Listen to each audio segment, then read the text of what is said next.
உளுத்தூர்பேட்டை தொகுதி மக்களுக்காக எங்கள் குமரகுரு என்ன செய்திருக்கிறார் என்ற ஒரு கேள்வி எழுந்துள்ளது. இதோ சிலவற்றை பட்டியலிடுகிறேன், தெரிந்து கொள்ளுங்கள். உளுத்தூர்பேட்டை அரசு மேல்நிலைப் பள்ளிக்கு 1,14,00,000 மதிப்பீட்டில் கூடுதல் வகுப்பறை கட்டிடம். நன்னாவரம் அரசு உயர்நிலைப் பள்ளிக்கு 1,50,00,000 மதிப்பீட்டில் புதிய வகுப்பறை கட்டிடம். நெடுமானூர் அரசு உயர்நிலைப் பள்ளிக்கு 2 கோடி மதிப்பீட்டில் புதிய அரசு பள்ளி வகுப்பறை கட்டிடம்.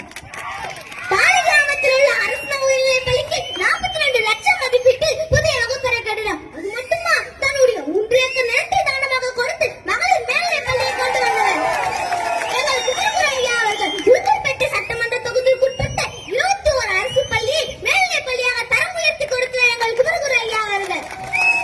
இந்த 21 அரசு மேல்நிலைப் பள்ளியில் பயின்ற 3,971 மாணவ மாணவிகளுக்கு 1,56,00,000 மதிப்பீட்டில் மிதிவண்டி வழங்கியவர். உளுத்தூர்பேட்டையில் ஒழுங்குமுறை விற்பனை கூடத்தில் வியாபாரிகள், விவசாயிகள் ஓய்வு எடுப்பதற்காக 2,5 கோடி மதிப்பீட்டில் ஓய்வு கூடம் கட்டி கொடுத்த ஏழைகளின் பாதுகாவலர் எங்கள் ஐயா அவர்கள். தமிழ்நாட்டிலேயே முதல் முறையாக குளிர்சாதன வசதியுடன் கூடிய நீதிமன்றத்தை அமைத்துக் கொடுத்து மறுநீதி சொல்ல எங்கள் ஐயா அவர்கள். உளுத்தூர்பேட்டையில் அரசு மருத்துவமனைக்கு சிடி ஸ்கேன் வசதி. திருநாவலூரில் 13 கோடி மதிப்பீட்டில் கணவன் நிலையம். சிக்காடு ஊராட்சியில் 40 லட்சம் மதிப்பீட்டில் கால்நடை மருத்துவமனை. இருவேப்பட்டு கிராமத்தில் 5 கோடி மதிப்பீட்டில் செவிலியர் பயிற்சி மையம். உளுத்தூர்பேட்டையில் 512 பயனாளிகளுக்கு 42 கோடி மதிப்பீட்டில் அடுக்குமாடி குடியிருப்பு கட்டி கொடுத்தவர். 6 ஆரம்ப சுகாதார நிலையம், 11 கால்நடை மருத்துவமனை, டிஎஸ்பி அலுவலகம், பதிவுத்துறை அலுவலகம், மகளிர் காவல் நிலையம். உளுத்தூர்பேட்டையில் உள்ள அனைத்து ஏரிகளையும் புனரமைப்பு செய்து கொடுத்த எங்கள் குமரகுரு ஐயா அவர்கள். இது மட்டுமா, கள்ளக்குறிச்சியில் புதிய மாவட்டமாக உருவாக்கி கொடுத்த எங்கள் குமரகுரு ஐயா அவர்கள். கள்ளக்குறிச்சியில் அரசு மருத்துவக் கல்லூரி, அரசு கலைக்கல்லூரி உருவாக்கப்பட்டதும் நம் கழக ஆட்சியில் தான். மாவட்ட ஆட்சியர் அலுவலகம் கட்டுவதற்கு நிதி ஒதுக்கீடு செய்த அடிக்கல் நாட்டப்பட்டதும் நம் கழக ஆட்சியில் தான். இது போன்ற எத்தனையோ திட்டங்களை உளுத்தூர்பேட்டை தொகுதி மக்களுக்காக எங்கள் குமரகுரு ஐயா அவர்கள் செய்திருக்கிறார். தற்போதுள்ள சட்டமன்ற உறுப்பினர் உளுத்தூர்பேட்டை தொகுதி மக்களுக்காக என்னென்ன திட்டங்கள் செய்திருக்கிறார் என்று எங்களுடன் பட்டியலிட முடியுமா? கிராமி இருந்தால் எங்களுடன் பட்டியலிடுங்கள். எத்தனையோ ஏழை குடும்பங்கள் பசியான அம்மா உணவகம், அம்மா மருந்தகம், அம்மா குடிநீர், அம்மா மினி கிளினிக், அம்மா சிமெண்ட், அம்மா குழந்தைகள் நடைபரிசு பெட்டகம், அம்மா மகப்பேறு திட்டம், அம்மா மிஸ்ரேண்டர் திட்டம், ஏழை பெண்களுக்கு தாலிக்கு தங்கம், திருமண உதவித்தொகை, தொட்டில் குழந்தை திட்டம், மாணவர்களுக்கு இலவச மிதிவண்டி, இலவச மடிக்கணினி,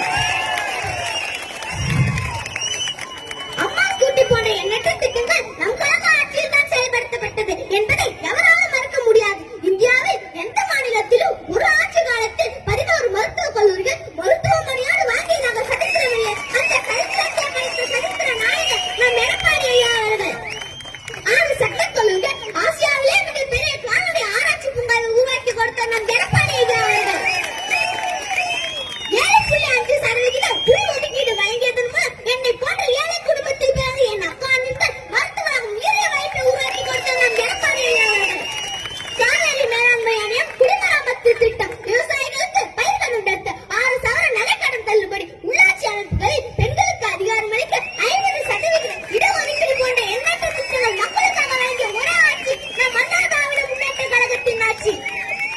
நம் எடப்பாடி ஐயா அவர்கள் செல்லுமிடமெல்லாம் மக்கள் கேட்கும் ஒரே கேள்வி, ஐயா நீங்க எப்ப ஆட்சிக்கு வருவீங்க என்று கேட்கிறார்கள். அந்த அளவிற்கு இன்று குறுகால ஆட்சி நடந்து கொண்டிருக்கிறது. மின் கட்டணம் ஏறி போச்சு, சொத்து வரி ஏறி போச்சு, தண்ணி வரி ஏறி போச்சு, விண்ணை முட்டும் அளவிற்கு இன்று விலைவாசி ஏறி போச்சு. என்னை போன்ற சிறுவர்கள் முதல் வயது வந்த பெண்கள் வரை தனியாக வெளியில் செல்வதற்கு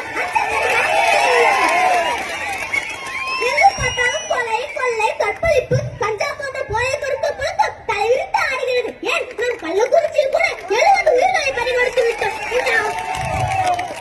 இந்த அவல நிலையெல்லாம் மாற வேண்டும் என்றால் நாம் அனைவரும் ஒன்று திரண்டு வரும் 2026 சட்டமன்ற தேர்தலில் நாம் எடப்பாடி ஐயாவின் முதலமைச்சராக பாடுபடுவோம் என்று கூறி விடைபெறுகிறேன். நன்றி, வணக்கம்.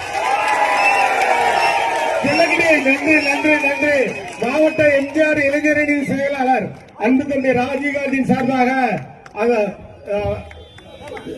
செல்லக்குட்டிக்கு அன்பளிப்பாக மாவட்ட கழக சில திருவிழாளர்